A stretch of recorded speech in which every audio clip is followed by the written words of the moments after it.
Moser is a little bit of an outsider in our industry, which is regulated by a lot of codes, a lot of rules. At the same time, we like our founder, Heinrich Moser, 200 years ago, we like to be pushing the boundaries, exploring new territories. Well, this time it's a virtual territory. We wanted to explore the potential added value of Web3.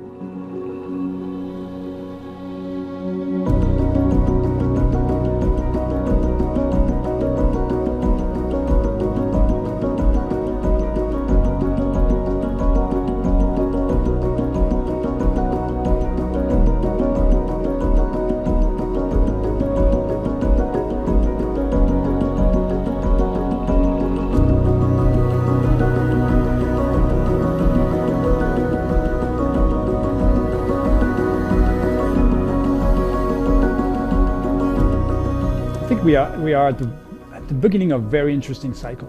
For many years, the industry has been dominated by big groups, big conglomerates with very strong brands.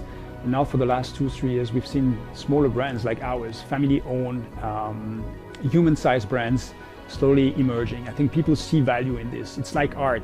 It's very limited production. There are people behind it, artists, craftsmen. And I think the future of our industry is to go back to what it was before. It's when there was a watchmaker and a customer. The customer would come from anywhere in the world to Geneva, to Paris, to London, to a master watchmaker, order a watch, wait maybe 6 months or a year, go back there, pick up the watch, and then have this amazing connection between the product, the person who made it, and himself. I think that's why brands like ours are coming back into the spotlight, and it's just the beginning.